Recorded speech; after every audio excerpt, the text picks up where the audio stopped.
Sinoda zitara Jesu kukunda amwese rino zaza wekudenga rino faza wepasi zita rino kunda amwese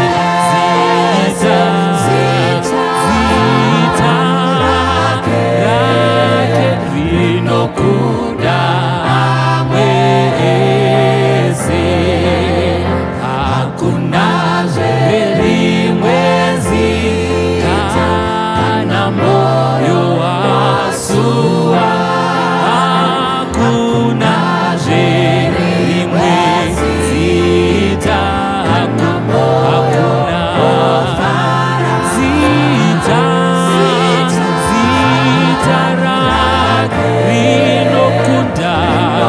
Rino kuda zita rake rino kuda wese dino vimba oh ya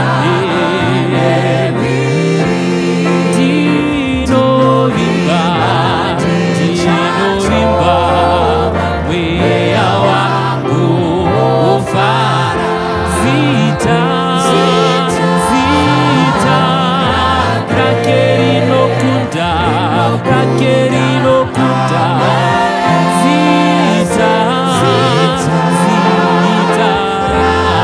rino kunda yese kuti achida munda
ndikwase mose muzita raJesu.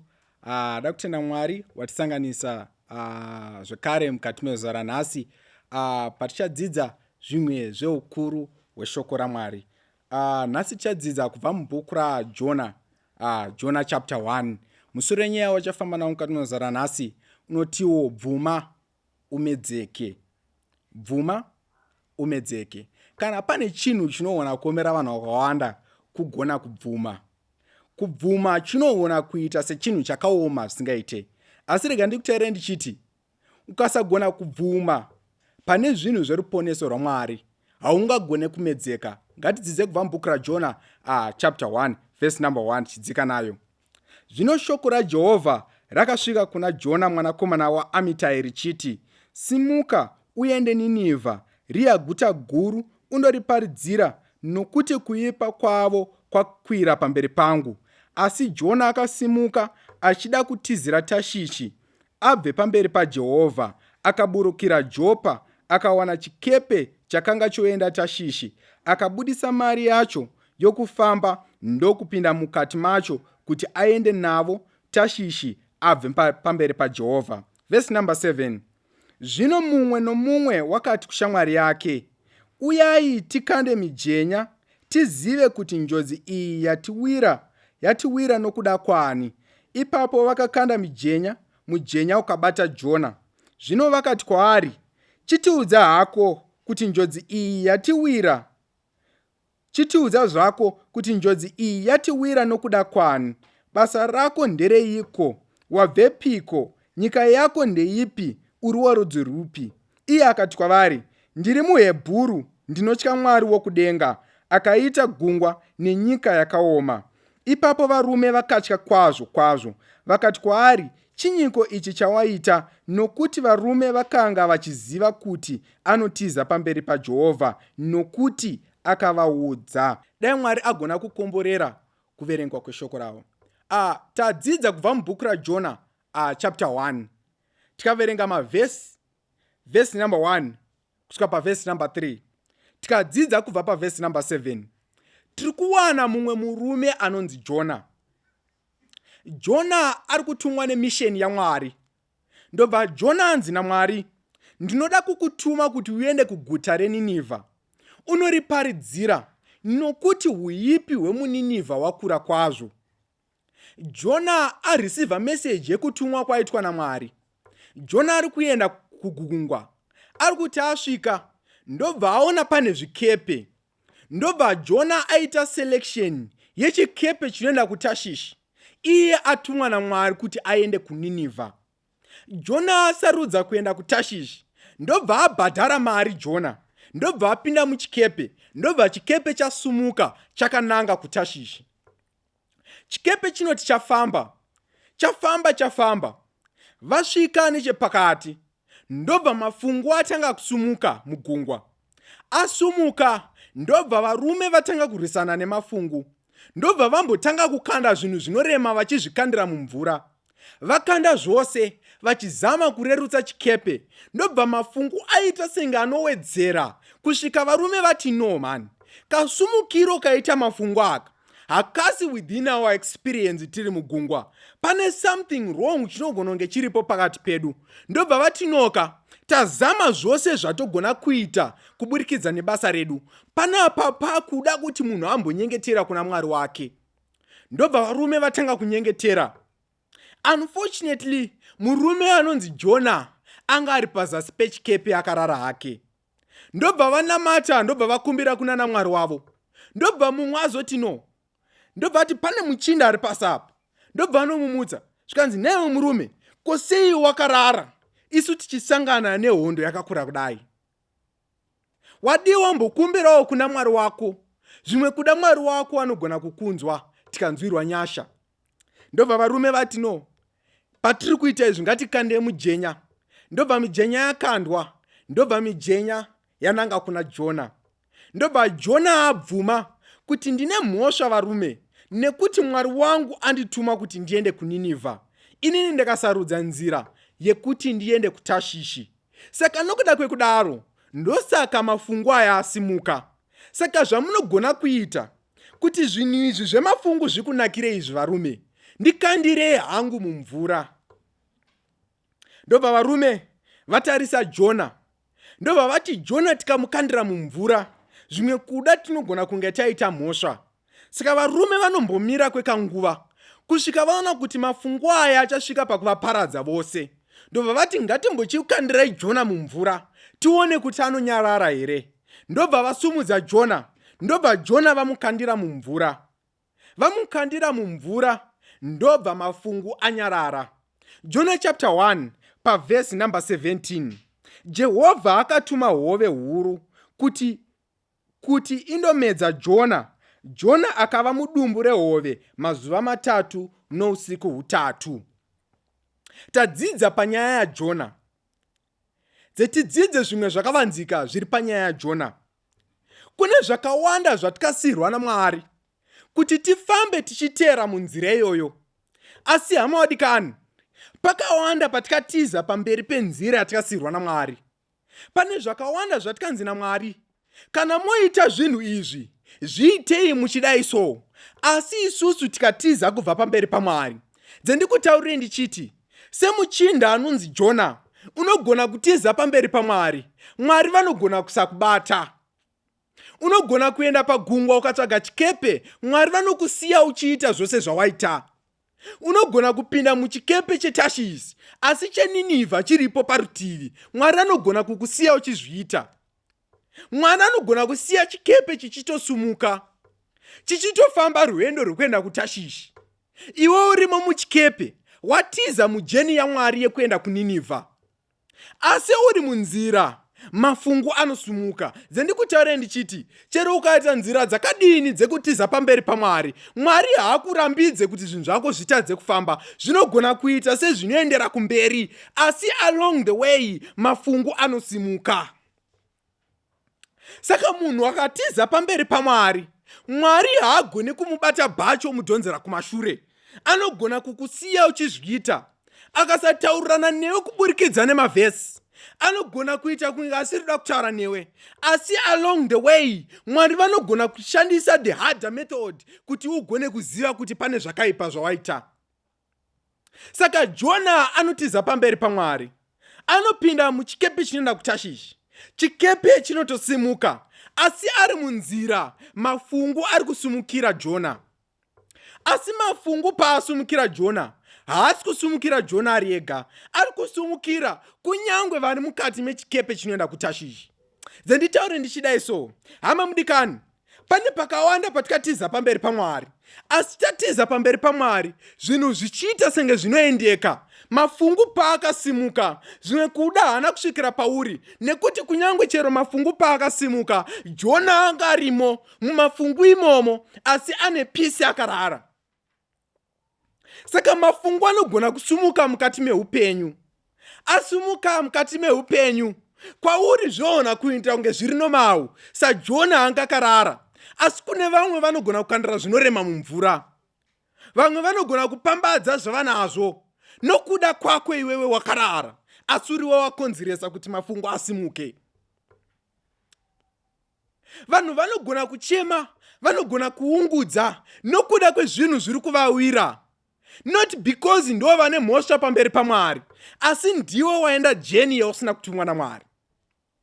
Saka Jona ari along the way, mafungu anosimuka. Asi mafungu paanosimuka, dzendikutaurire ndichiti, mujenya unozobata Jona. Kangani katikadzidza, zvakaipa unozviziya kuti ichi chandaita ichi ndatadzira Mwari. Mujenya uchikubata, asi wakaramba kubvuma. Kubvuma ndo kunodiwa kuti ndiwe une mhosva. Kana wabvuma, mafungu asimuka, wabvuma kuti ndiri mutadzi pamberi paMwari, Mwari anogona kukutendera hake. Anogona kukuita kuti ukandirwe mumvura, kuti mafungu anyarare. Asi saJona akabvuma, paakakandirwa mumvura, Mwari vanomupa a provision. Mwari vanotumira hove kuti igone kumedza Jona. Dzendikutaurire hama vadikani, kana usina kubvuma, kumedzeka kunogona kunetsa. Asi kukandwa kwako mumvura kunogona kunyararidza mafungu. Dzendipatsa ngwere ndichiti, unoziya wewe kuti wakatora zvinhu zvausina kunzi utore naMwari. Wakadya pano pawakanzi apa usabata. Unozviziya Mwari akakusiya hake, asi Mwari hana kuramba anyerere, nekuti anoziya kuti along the way mafungu anosimuka. Chenjerera pamudikani. Akasasimukira kwauri zvaunoona, zvimwe kuda zvinoona kuitirana kune mudikano wako ari pasaidi pako. Zvinogona kuitikira kushamwari yako iri pedo newe. Zvinogona kuitikira mumhuri menyu chaimo. Zvinogona kuitikira kusangano raunoenda. Asi kana mafungu asimuka, chinodiwa ndechekuti munhu abvume kuti ndiye mutadzi pamberi paMwari. Saka Jonah mafungu asimuka, Jonah ari kuti yes, ndiri mutadzi pamberi paMwari, nekuti Mwari wandituma kuti ndiende Ninevha, asi ndakwira chikepe chinoenda kuTashishi. Jonah paanobvuma anoti, varumeka, ndakatadza ndini, ndikandirei hangu mumvura, asi kana mandikandira muwane zororo, nekuti ipapo mafungu anonyaradzwa. Ndiri kutaurira hama mudikani, chero ukaita zvose zvawaita pamberi paMwari, denga rikaita kunge risina kuzviona, musi unosumuka mafungu achanyarara nekuti unenge wakandirwa mumvura. But zvine njodzi kukandirwa mumvura usina kubvuma. Saka chinhu chakakoshera mutendi ndechekuti agone kubvuma pekutanga. Kana muri munyika tiri kurarama, nyika yazara nejustification. Chakaipa chawaudzwa kunzi uri kuita, uripo kuti ugone kuzvijustifya. Kwakambozvitanga wacho ndiani? Kwanozvipedza wacho ari kupi? Busy justifying yourself. Let me tell you, ukasabvuma uchanyarara wakandirwa mumvura. Mafungu anonyarara kana wakandirwa mumvura. Kana pane zvaitika unoziya, ukamhanya ukatedza kumhanyira kuna Mwari, mafungu haanyarari kusvika wakandirwa mumvura. Saka Jonah mafungu anoti asimuka, mhepo inoti yauya, dutu rinoti rauya rakakura kwazvo. Jonah anoti varume, kuti mugone kuponeseka, dai magona kundikandira mumvura. Saka varume vanobata Jonah vobva vati, Mwari, ropa remuchinda anonzi Jonah ngarirege kuya pamusoro pedu. Ndobva vamukandira mumvura, ndobva mafungu anyarara. The testimony rikandikutaurire, kukandirwa kwako mumvura kunogona kuita mharidzo kune mumwe waugere naye. Kukandirwa kwako mumvura kunogona kupa ruponeso kune mumwe waugere naye. Machinda angana Jonah paanokandira Jonah mumvura, pavanonzwa mafungu achinyarara, vanodzidza kuti kuna Mwari mukuru anonamatwa nemuchinda anonzi Jonah. Saka pakawanda paunopindana nedzaunadzo, ukasarealiza kuti Mwari ari kutaura newe, rega ndikutaurire, Mwari paanotaura newe neimwe nzira, ari kutaurawo nevanhu vari kuona musituation yauri. Ukatadza kubvuma panguva iyoyo, ukatadza kugamuchira Mwari panguva iyoyo, vamwe vachagamuchira Mwari asiwo chiparadzwa. It's very unfortunate kuna Jonah kuti Jonah akabvuma, akakandirwa mumvura, mafungu akanyarara. Kubvuma kwaJonah kunoita kuti Jonah atsvagirwe provision naMwari yekuti agone kusvika kuland of Nineveh. Saka Jonah paakandirwa mumvura, hove ndopairi kuuya, ndobva yasvika, ndobva yamedza Jonah. Dzendikutaurire hama vadikani, ukasarudza Mwari, Mwari vane minana yakawanda yavanogona kuita pauri. Ukasarudza Mwari, Mwari vanogona kuita kuti zvinhu zviri impossible zvive possible. Jonah anomedzwa nehove. Amedzwa nehove, anoita mazuva 3 neusiku 3 ari mukati medumbu rehove. Dzendikutaurire, kubvuma kunoita kuti Mwari agone kukukomborera. Dzenditaurira hama vadikani, kune vakawanda vakanditarira mukati mezuva ranhasi, vasina kubvuma Mwari paakavaratidza mhosva dzavo pamberi paMwari. Kune vakawanda vasina kuita zvinhu sekaudziro kwavakaitwa naMwari. Pavakaudzwa naMwari chikepe chekukwira, ivo vakanosarudza kupinda muchikepe chinoenda kuTashishi. Varipo vakanditarira, asi chero pavakapinda muchikepe, dzendikudze hama vadikani, pamwe zvawaida zvakaita zvikatozadzisika, asi along the way mafungu asimuka, unogona kuponeseka kana ukagona kubvuma. Chikuru pazvose kugona kubvuma. Saka kunyange kuna Jonah akapinda chikepe chinoenda kuTashishi, akasiya chikepe chaenda kumisheni yakatumwa naMwari yeNinevha. Jonah arimo imomo, mafungu asimuka, nhamo dzenyika dzamuwira. Jonah paakagona kubvuma, akagona kumedzeka. Dzendikutaurira hama vadikani, vamwe venyu hamumedzeke nekuti hamuna kugona kubvuma. Saka chero mukakandirwa mumvura, kunogona kushaya chinhu chinokumedza uri mumvura kuti chigone kukusiya kuland of Nineveh nekuti hauna kubvuma. Kana pane chinhu chikuru chinodiwa naMwari, kuti uzive kuti watadzira Mwari. Kana wagona kuziva kuti watadzira Mwari, Mwari anogona kukutsvagira chinhu chinogona kukumedza. Anokutsvagira another type of ship which is impossible but possible because simba raMwari riripo ipapo. Jonah anokandirwa mumvura, Mwari vanomutumira hove kuti isamusiye achipararira mumvura. Dzendikutaurire hama vadikani, ukasabvuma unogona kupararira mumvura ukanyangadika wakadaro. Asi Jonah paanobvuma kuti inini ndiri mutadzi pamberi paMwari, Jonah paanobvuma kuti ndakatadza pamberi paMwari, Jonah paanorealiza kuti ndatadza kusvika pamisheni yaMwari, paanotendera kuti apinde mumvura, mafungu achinyarara, zvikanzi Mwari vanomupa chinogona kuita kuti asapararire mumvura. Dzenditaure nemi ndichidai so, chikepe chekuTashishi pamwe zvimwe kuda ndo chauri, mafungu uri kutomaona ari kutosumuka mukati meupenyu. Unotoziva wewe kuti kana kuri kwenyu kumhura hakuna munhu anga ari dofo, mese maigona. Asi pane pawakatadzira Mwari, mafungu akasimuka. Izvozvo unonetsikana kuzvibvunza kuti chimwana ichi ndechani ichi chinodofora kudai so.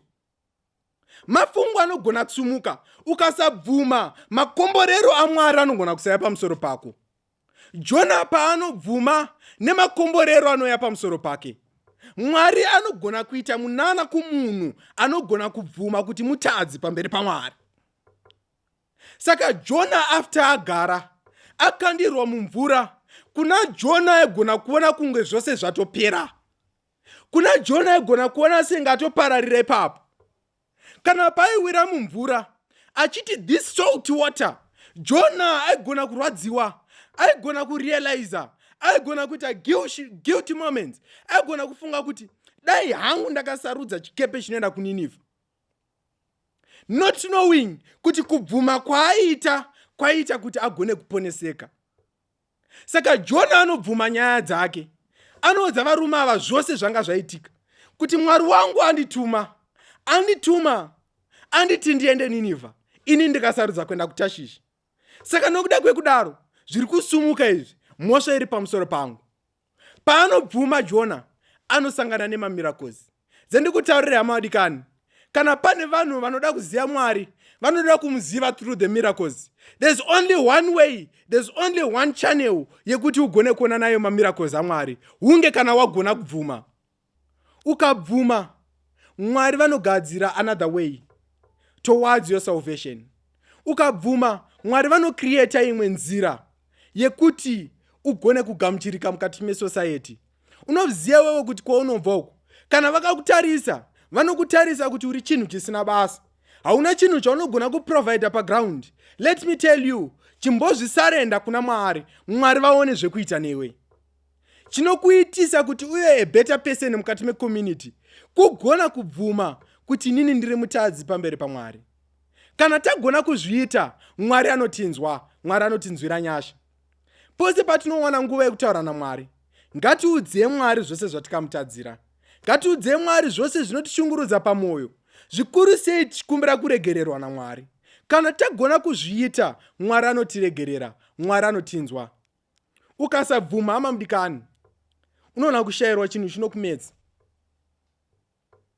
Jonah paakabvuma, akawana hove inomumedza, akaona mamiracles, akaona mablessings, akaona minana yaangaitirwa naMwari kuburikidza nekuti angagona kubvuma. Dai Mwari agona kukomborerai akuitire zvakanaka. Amen.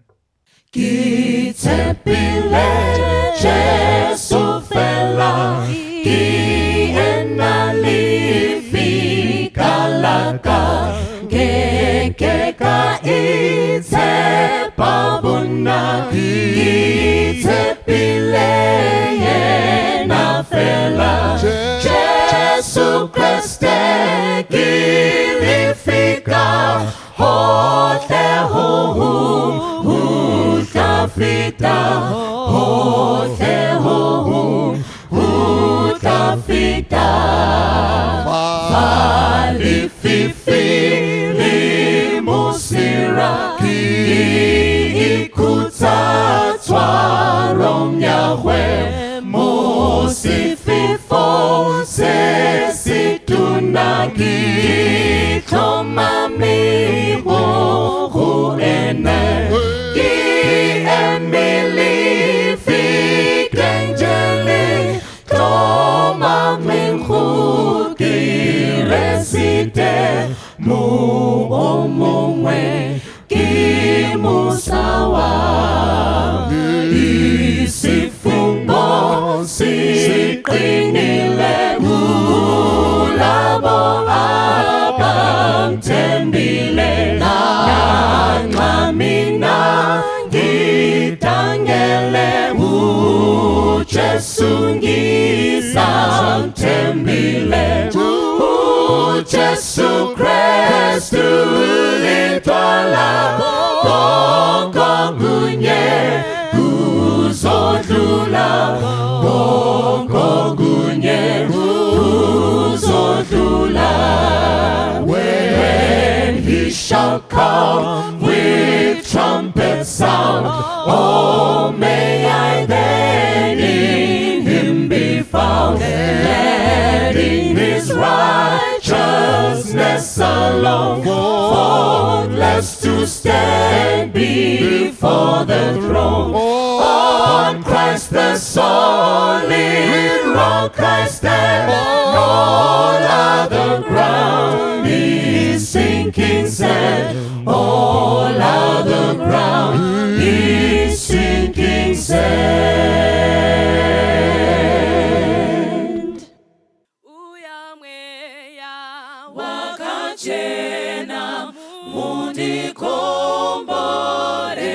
komborerei kuti moyo wangu ucha kukudzangu vadzese Dzidzise nikukuda kuziva zvakanaka